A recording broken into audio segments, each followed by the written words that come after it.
Baiklah, teman-teman, di sini saya akan mempresentasikan bab 4, memahami negara hukum, pilar keadilan dan demokrasi.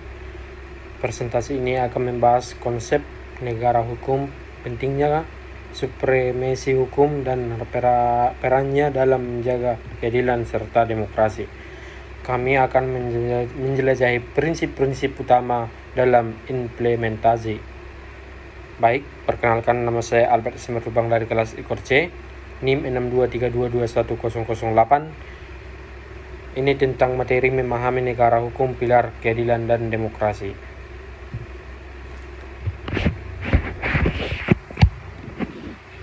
Asas-asas utama negara hukum. 1. Supremasi hukum. Hukum adalah kekuasaan tertinggi, tidak ada yang kebal hukum termasuk pemerintah. Yang kedua, persamaan di hadapan hukum semua warga negara serta tidak ada diskriminasi dalam penerapan hukum. Yang ketiga adalah kompetensi hukum.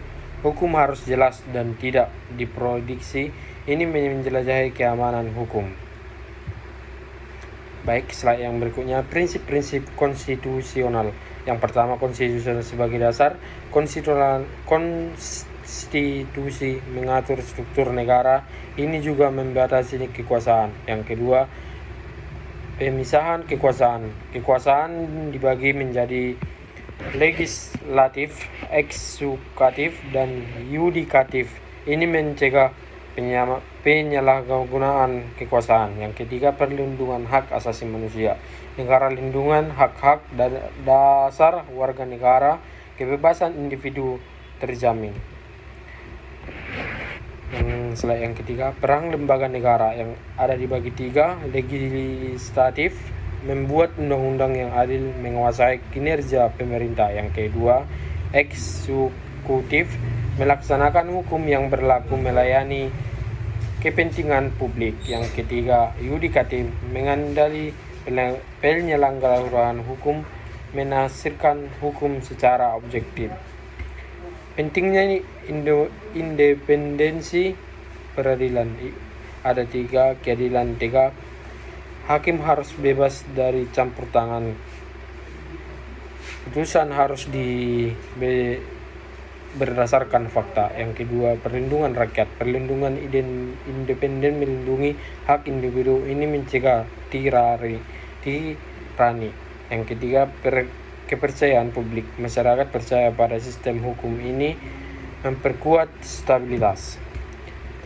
Tantangan implementasi negara hukum. Korupsi, melemahkan integrasi penegakan hukum, mengikuti kepercayaan publik. Diskriminasi, penerapan hukum tidak merata, merugikan kelompok rentan.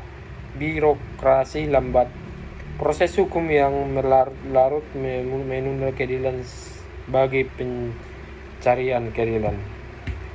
Peran masyarakat dalam negara hukum. 1. Kedasaran hukum, memahami hak dan kewajiban bertindak secara beraturan.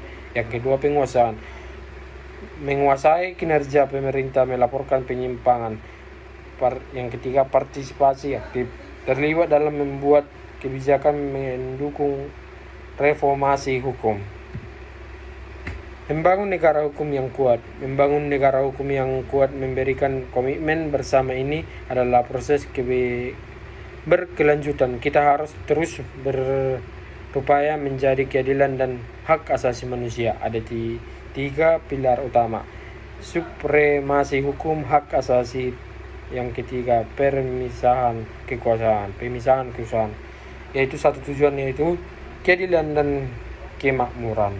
Mungkin segitu presentasi saya dengan bab 4 ini. Sekian dan terima kasih.